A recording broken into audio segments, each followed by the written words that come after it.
Hii si siri tena, bali siri hadharani. Chombo chao sasa kimepanda mwamba. Mizengo yao sasa imewatumbukia nyongo. Rushwa yao itawarusha hadi gerezani. Walikazana kutuhuni haki zetu, wakatuwekea mitego ambayo itawanasa wao wenyewe.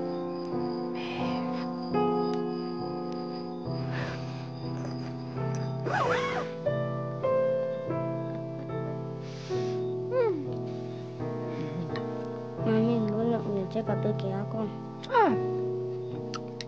Acha nicheke mwanangu. Maisha ni mafupi sana. Usipojaribu kucheka, hata ingawa moyo unalia kwa kwi, maisha yatakuwa magumu sana.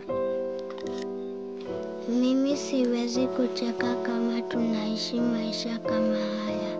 Sijali. Hii ni ya muda tu.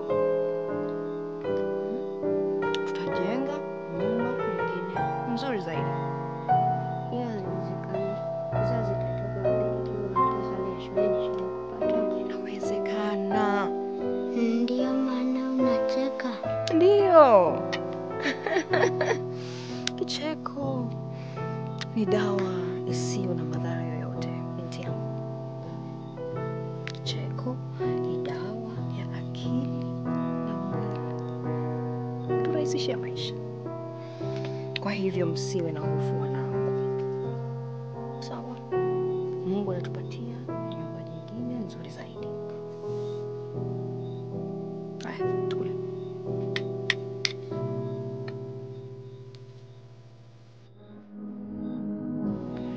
Ama kweli wavuvi wa Juya huendea bahari ya hadhi yao.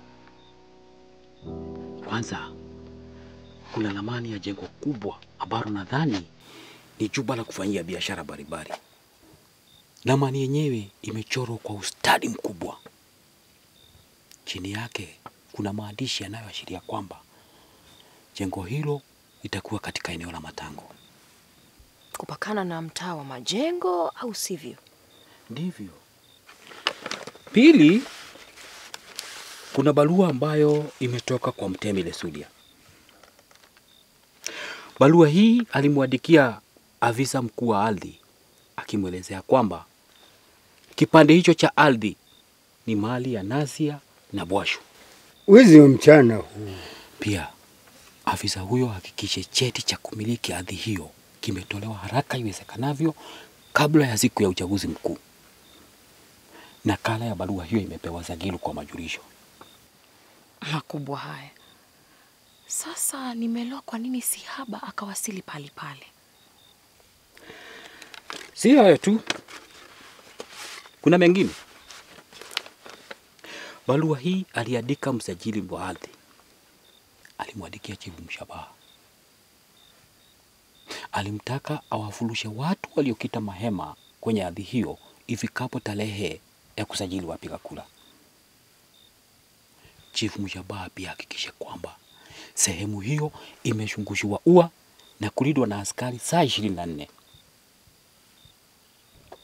Endelea au umemaliza? Barua hiyo ilielezea kwamba bakshishi ya Chifu Mshabaha haipokee kutoka kwa Sihaba. Zagilu na Sihaba washapokea fungu lao. Leo sasa naelewa. Hao wote ni marafiki wa pika pakua. Washindwe. Sasa puje za mkufu wa uhalifu zimeanza kupangika vizuri sana. Lakini hatutampa yeyote fursa ya kufa. Sasa kesi yetu lazima isikizwe kama kesi ya dharura. Maana ushahidi upo. Lakini naona kuna hatari. Unajua muasisi wa mambo haya yote ni Mtemi. Unataka kushindana naye? Hamuoni tunajaribu kushika mapindi ya nyoka hapa? Yapimeni sana maneno ya Mbungulu. Hata kama tuna ushahidi wote. Tangu lini Panya akashinda kesi mbele ya baraza la paka? Usiwe na moyo wa bua dadangu. Ama kweli nchi hii huendeshwa na wabinafsi wakubwa sana. Tuliamini tulipata makazi haya kihalali. Sasa mtemi anataka kutumia njia ya mkato kunyang'anya haki zetu. Tutampinga kwa jino na ukuta. Hatutakubalia hayo kuendelea. Hatutaruhusu haya yote kutokea. Maanake sheria za nchi zitatutetea. Mtemi amekuwa akizunguka Waketwa ili wahamishe kutoka makazi yao. Anataka kuhalamisha ardhi walioipata kihalali. Anajua asipofanya hivyo huenda akakosa ushahidi na kuwa kiongozi tena. Isitoshe, nafikie mtemi wa dhati Mzee Sagilu yupo hatarini kisiasa. Huenda akarabishwa sakafu wakati wa uteuzi wa wagombea viti. Kwanza, kuna anayempenda hapa Matango. Mtemi Lesuri anafahamu kwamba Waketwa ni wengi sehemu hii. Hivyo, anataka kutimbua amani na kuharibu makao yenu ili msabaratike. Mpango dhalimu hii.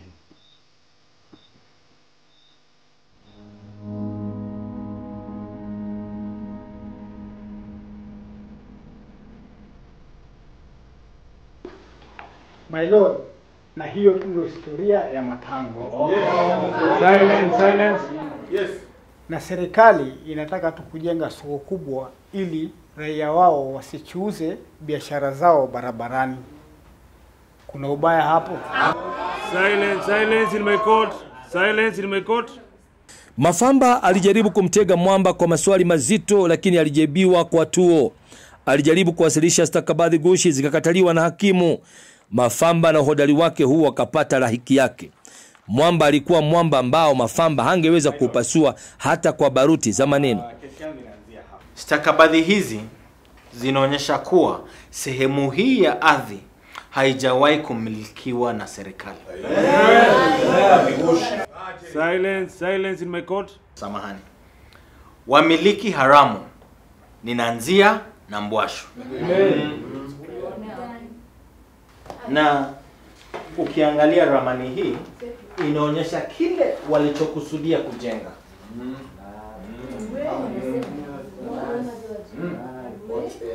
Mimi sina mengi, mheshimiwa hakimu, maana ushahidi ndio huo. Barua ya mtemi akikiri kuwapa Mlungula vikaragosi wake. Objection, Your Honor. Objection overruled. Endelea Mwamba. Barua ya mtemi akikiri kuwapa Mlungula vikaragosi wake kutekeleza maovu yale. Na umejionea wewe mwenyewe.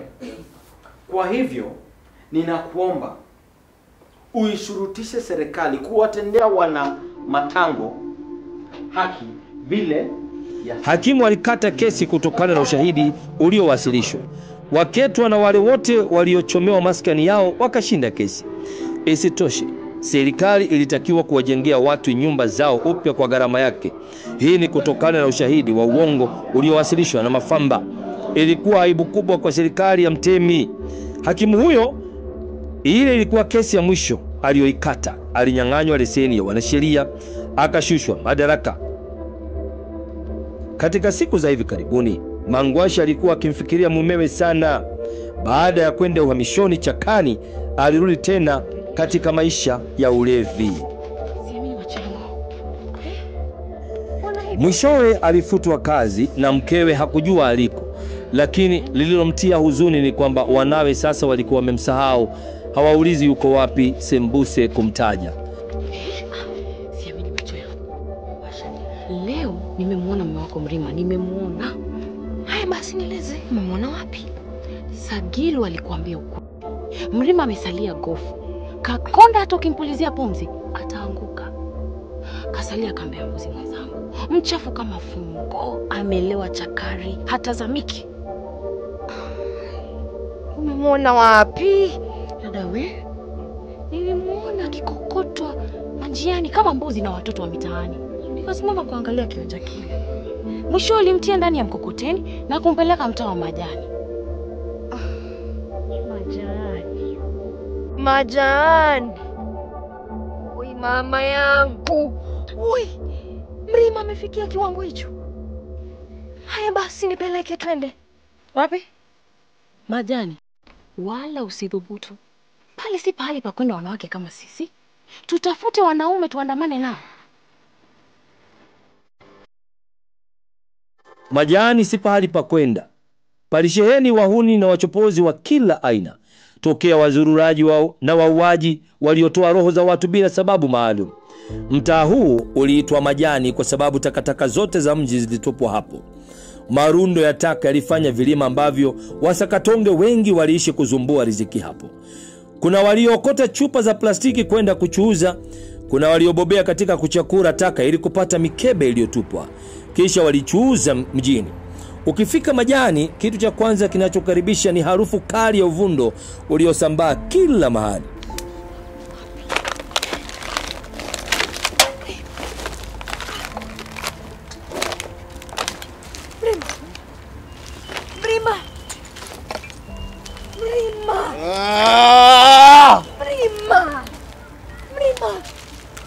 Mrima mpenzi.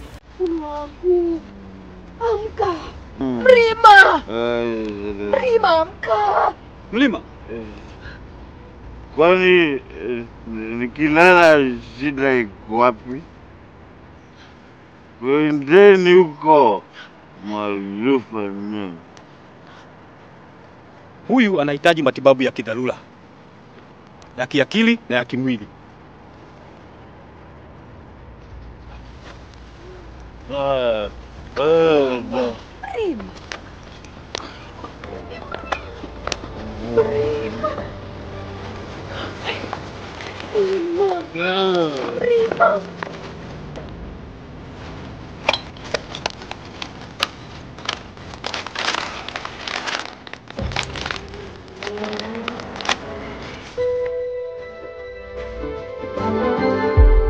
Siku zilipita na majuma yakasonga. Wakati wa uteuzi wa wagombea viti ulikaribia sasa. Uandikishaji wa wapiga kura ulikuwa umekamilika kitambo. Waketwa wengi wakajiandikisha kupiga kura katika mtaa wa Matango. Walifaulu kumshawishi Mwamba kusimamia eneo bunge la Matango. Mwamba hakutaka kujiunga na siasa, lakini baada ya ushawishi mwingi kutoka kwa wenyeji wa Matango alikubali. Walitaka shinane na Sagilu ambaye alitaka sana kuwa mbunge wa eneo hilo. Siasa sasa zilipamba moto, huku wanasiasa wakitafuta wafuasi wa kuwaunga mkono.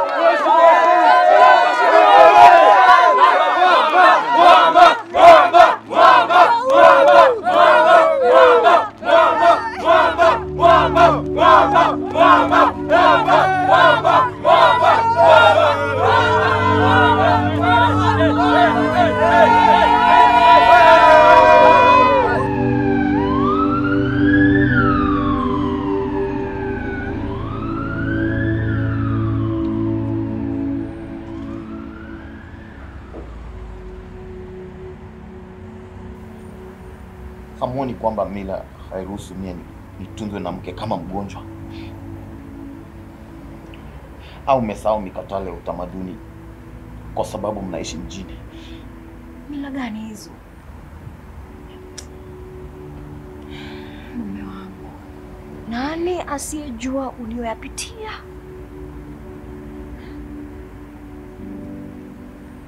Siwezi kuvunja mila kwenda kutunzwa kama mtoto. Hamuoni sina kazi, sina chochote? Mtawapa nini watoto wangu? Sikiliza Mlima, maisha ni mafupi sana. Ndio maana watu wengi huhiari kuishi peke yao kuliko kuwakimbiza wasiwathamini. Wewe umedhaminiwa sana hapa licha ya kwamba uliteleza vibaya. Lakini mbona kuwakimbia watu wanaokuthamini? Jifunze kutokana na makosa yako. Usijaribu kutafuta mtu atakaye kutatulia shida zako, maana hakuna. Ni vyema uwe na mtu atakaye kutatulia shida zako pamoja nawe. Naye huyo ni mkeo. Kuna wale waliotaka kuchimbia kaburi ili wakuzike ukiwa hai, lakini hayo haikuwezekana sababu Mungu anakupenda zaidi. Lonare, unaongea kama ambaye hujui mila zetu. Nataka niishi peke yangu kwanza,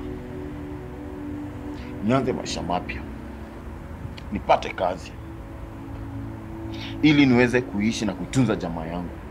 Vinginevyo stoki hapa. Hata ilioje hii. Huyu atarudi majani tu. Utamu wa pombe bado humdomoni mwake. Tamaa ya kinywaji hicho cha Firauni bado inamgharimu. Damu iliyoko mishipani mwake bado inaitisha kinywaji hicho cha sumu. Nafikiri mkimpeleka nyumbani ataacha uraibu wa pombe? Haumsaidii yote hapa. Ba mdogo, take a walk tafadhali.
Shabaha yupo ama katoka?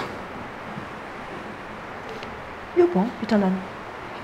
Alafu niulize, mbona hujawahi niuliza hata siku moja kama naweza kumtafutia mume wako huyo Mrima kazi serikalini? Au hujachokeshwa na kumlisha na kumvisha mtu ambaye hana bewa la te? Ala, unataka kunijibu hivi?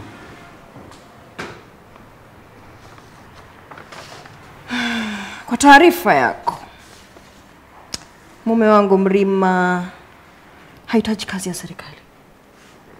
Ametosheka na kazi anayoifanya na ameridhika. Tunakula vyema, tunastaladhi na kujiburudisha tunavyopenda. Hatuhitaji msaada wako. Nyewe Waketwa ni watu wa ajabu sana. Mwanzo huyo mwamba ni nani kwangu?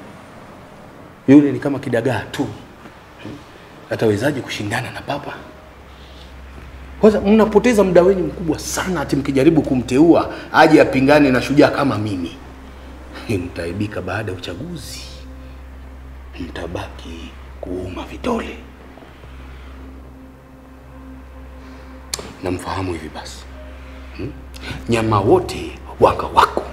Mkuza pezi ni papa na mimi hapa ndiye papa. Nitabaki tu kushika tama na kulamba vidole.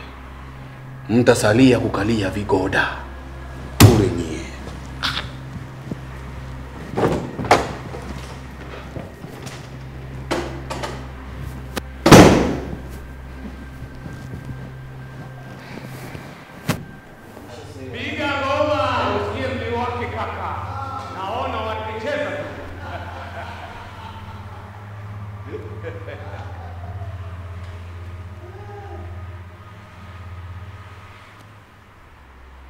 Ngoma gani hiyo?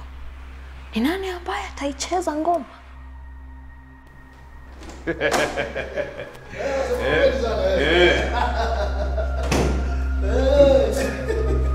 Wewe wasema kabisa. Mimi nakwambia.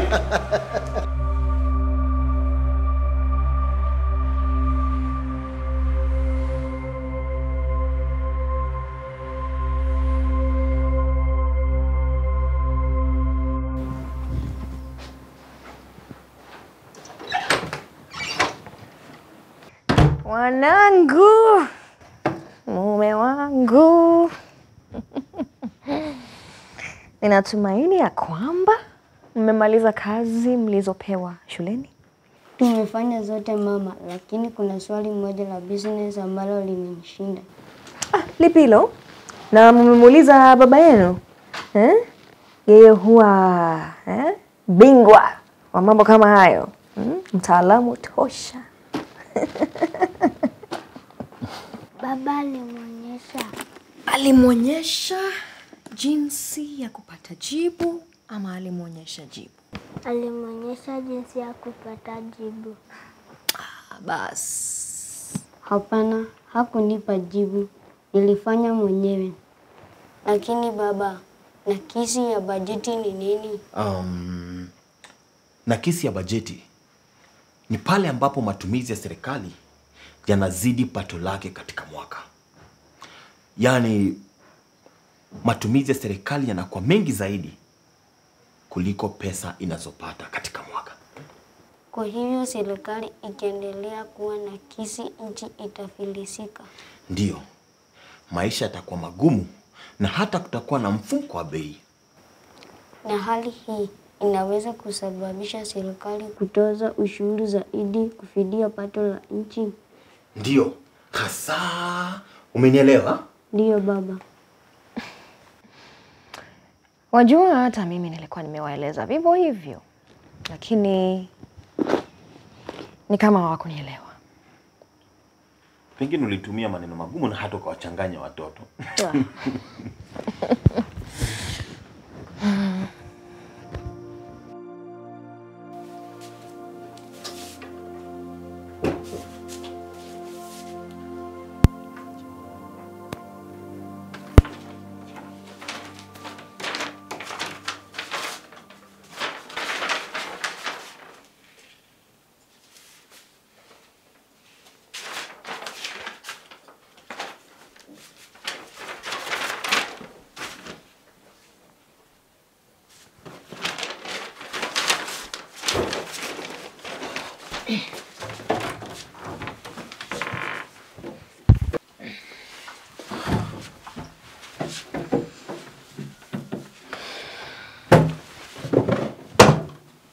Mpoteza kitu au nini?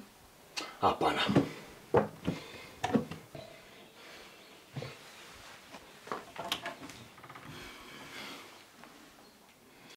Sasa unaweza kutizama filamu zote za Setbooks popote ulipo wakati wowote ukitumia simu yako ya rununu. Download Soma Sasa app katika Play Store kwenye simu yako, ubonyeze play na uendelee kutizama filamu zote za Setbooks zikiwemo filamu ya Bembea ya Maisha, filamu ya Nguu za Jadi, filamu ya Mapambazuko ya Machweo, filamu ya The Samaritan, filamu ya Fathers of Nations, filamu ya An Artist of the Floating World, filamu ya Parliament of Owls na filamu ya Silent Song and Other Stories. Unaweza kutizama hizi na filamu zingine nyingi za masomo. Soma Sasa app. Masomo mkononi. Tupigie simu kupitia 0722751375. Tembelea tovuti yetu www.climaxpublishers.org. Soma Sasa app. Revision in your hands. Kulikuwa na bahasha hapa ndani, umeiona? Bahasha. Nimeingia humu sasa hivi. Wala sikushughulika kujua vilivyokuwa juu ya kabati. Umesema juu ya kabati? Au ulisema ndani ya kabati? Niko na uhakika bahasha ilikuwa juu ya kabati na wala si ndani. Nawe unasema kwamba ilikuwa juu ya kabati. Acha mchezo wako huo maneno. Wala sikusema juu ya kabati. Nilisema tu Kwani bahasha ilikuwa juu ya kabati? Ndivyo nilivyosema. Na wewe umeingia humu kuashiria kwamba bahasha ilikuwa juu ya kabati. Sikiliza Mrima. Sikuashiria chochote. Nimetoa kauli ya jumla tu kwamba sikushughulika kujua vilivyokuwa juu ya kabati. Sasa mbona unaongea kama mtu ambaye ana uhakika kwamba mimi ndiye niliyechukua? Kutokana na kauli yako, unajua iliko. Naitaka sasa hivi. Nataka nikwambie mara ngapi sijui ilipo. Kwani nani alileta?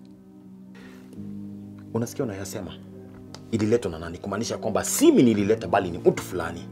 Bila shaka unajua iliko. Naona akili yako inakucheza shere. Fikiria hasa ulipoweka bahasha yako. Hiyo bahasha singenifungulia milango ya heri. Pengine ingenitoa katika maisha hii ya kujikunakuna. Ingenifanya kujua namna nitakavyojenga duka jingine na kuningiza katika pepo ya furaha daima. Haidhuru, nitakuwa nimwendea kinyume watu wangu niliowapenda. Lakini nilipi lisilowezekana mbele ya pesa? Kwanza, nani angejua nimepokea malaki hayo na kwa sababu gani? Potelea mbali. Siku hizi kila mtu anazisaka chapa. Haijalishi ni kwa njia gani, ili mradi maisha yamnyooke. Utu. Kwani mtu atakula utu? Lazima mtu ajijenge kwa namna yoyote ile, kwa njia yoyote ile. Kisha afikirie masuala ya utu baadaye. Au hata ungame. Mungu si athumani. Atamsikiliza na kumpokea. Nani asiyeiba siku hizi? Au hata kuchukua mlungula. Mi sitakuwa kwanza wala wa mwisho.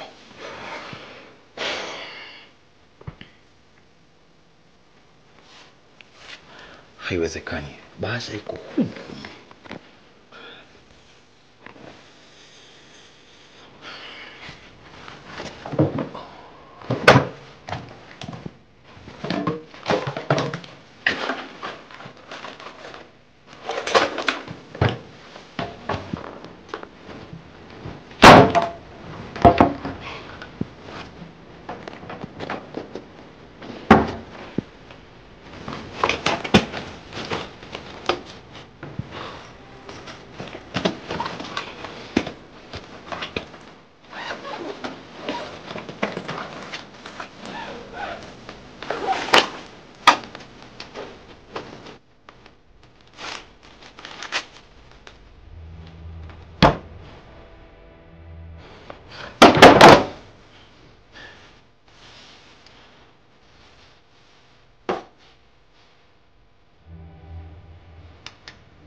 Hivi viruka njia hata vina adabu.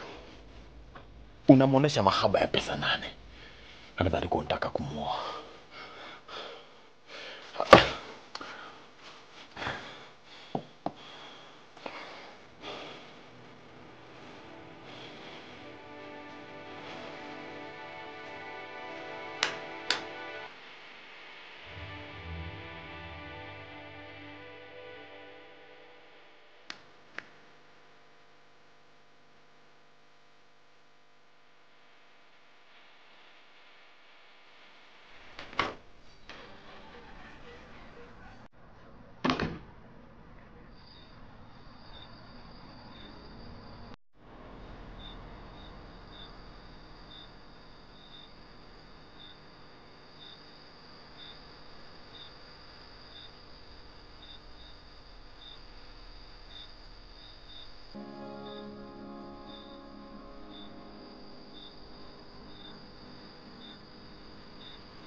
Ujana ni ugonjwa ambao sote tulipata na tukapona.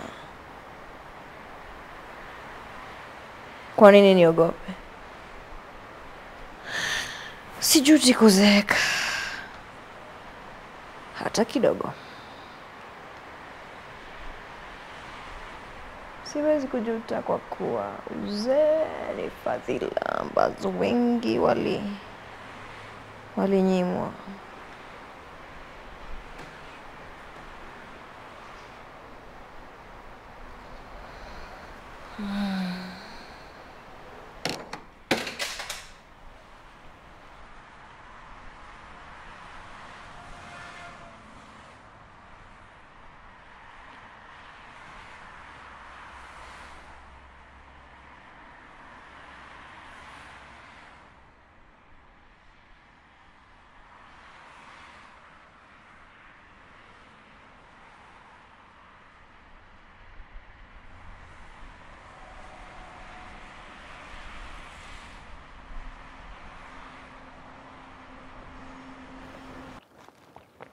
Bahasha uliweka wapi? Nimeificha mahali ambapo Mrima hataiona. Ninataka niende sasa hivi nimkabili Sagilu. Nichukue mapesa yale, nimpelekee na matusi juu. Hasha. Mambo haya yanafaa kufuatiliwa kwa busara, si hamaki. Fahamu kwamba mtu ambaye si mwingi wa hasira anafahamu nyingi. Yule ukimbilia mambo kwa hamaki daima hushambikia upumbavu. Nadhani huwezi taka kuwa hivyo.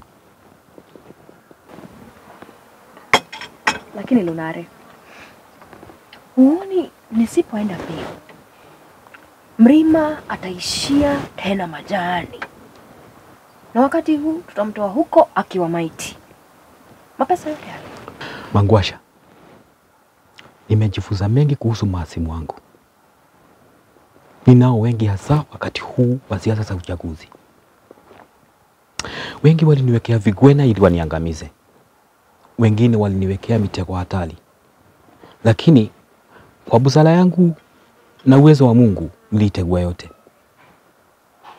Naamini nitaendelea kutegua hata ingawa mingi yake si rahisi hivyo.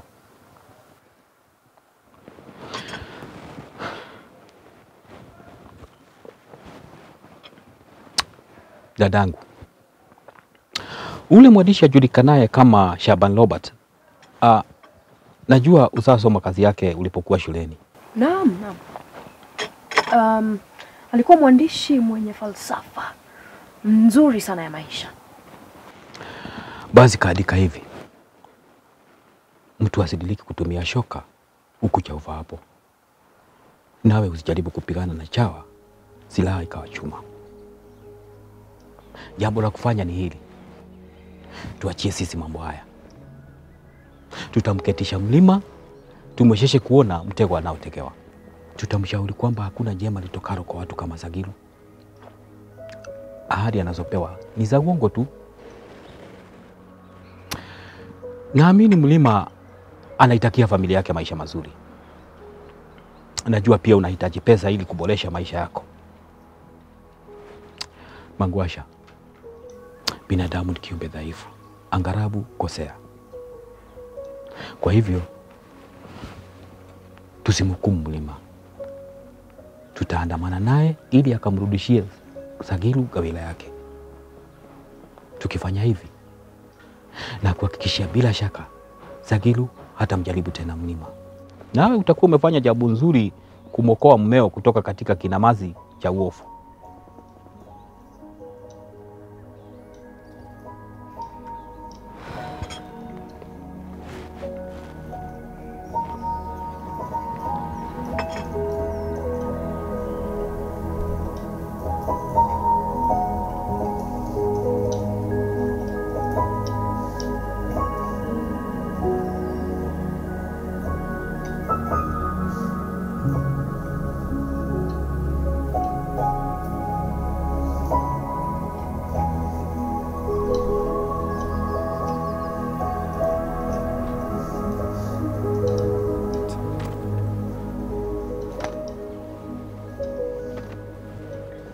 Ala, mbona hivi?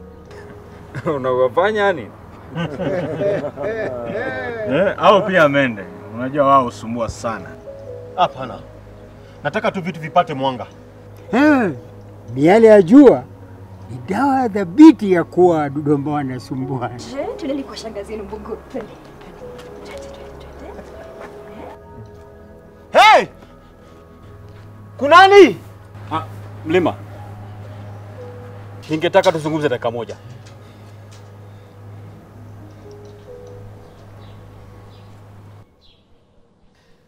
Mlima. Mkeodi alichukua ile bahasha, lakini si kwa ubaya. Nijua tu. Huyo mwanamke ni mwongo sana. Mrima, mshukuru mkeo. Mkeo ndio aliyokuokoa kutoka kinywani mwa chui. Vipi? Wakati ninawatafutia maisha bora, yeye kesharibu kila kitu. Sikiza Mlima. Tunajua yote yaliyomo kwenye bahasha na ujumbe uliopo. Sasa wewe huna haja ya kuruka kwa hasira. Bora utusikize tutakayokuambia, manake yana umuhimu mkubwa kwa maisha yako na ya jamii yako. Mrima. Ukweli huzaa chuki. Lakini afadhali tukubali ukweli, ingawa mchungu, ili tusambaratishe mbegu ya chuki. Unafahamu wasia wangu, sio? Na unajua ni kina nani waliwachomea nyumba na kwa nini?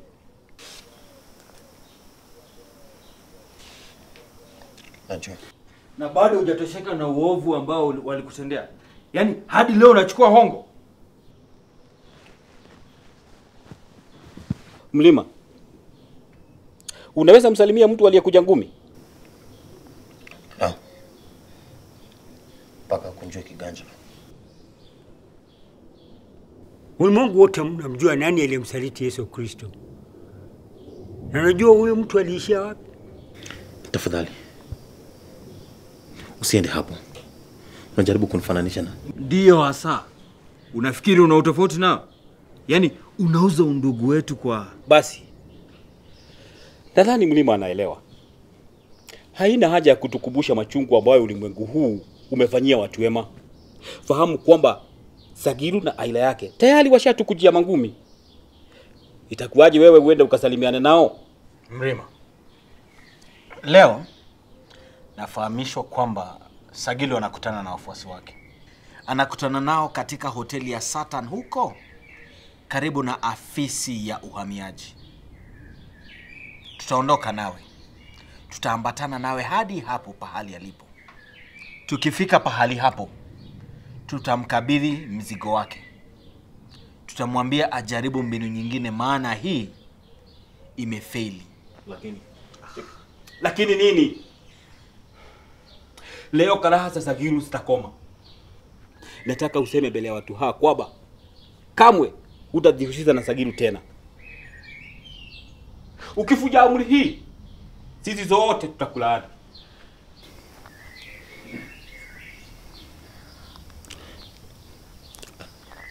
Naombeni msamaha kwa maovu yote ambayo niliwatendea. Ninamlaumu shetani. Shetani ni wewe mwenyewe. Shetani wa mtu ni mtu. Tumpe nafasi ya kuzungumza kwanza.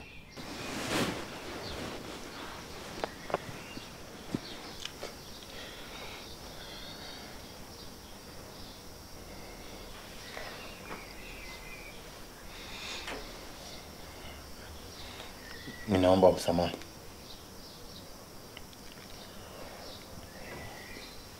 Sitarudia tena kushawishiwa na pesa.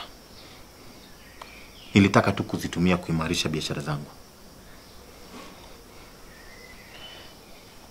Na wala si kuwageukia kinyume ndugu zangu. Hata singemfanyia Mtemi Lesuli kampeni.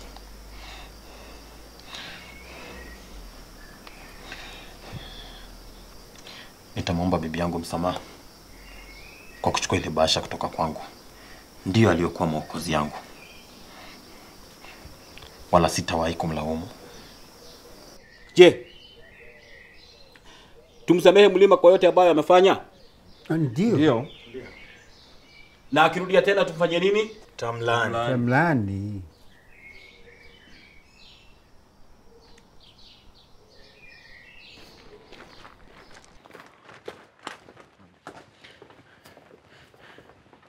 sio lazima tumkabili Sagilu hivi. Tafadhalini, turudi manyumbani tu. Sitarudia kosa. Twende.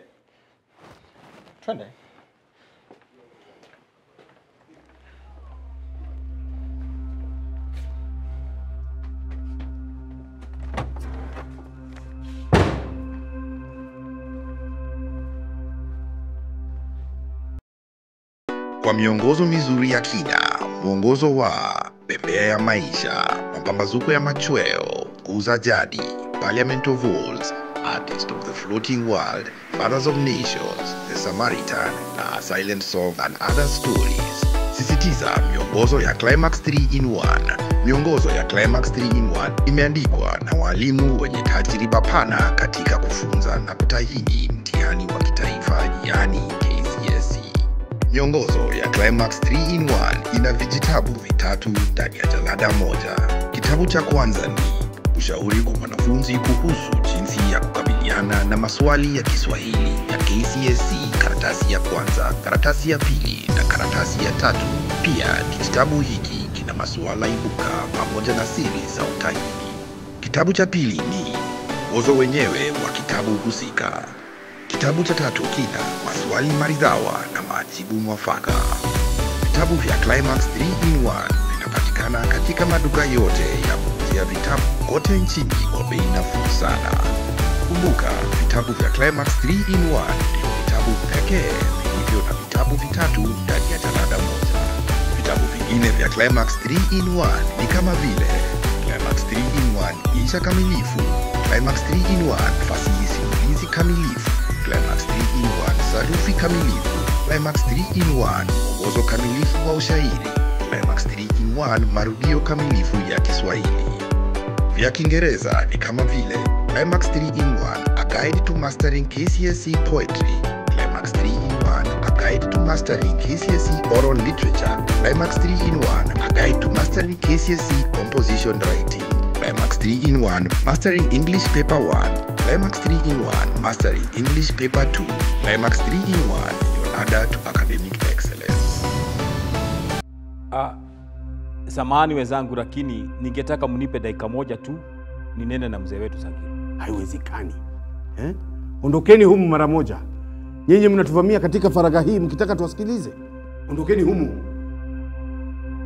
Ondokeni humu ama nitafanya jambo baya. Sagilu, kwanza tusikize ushauri.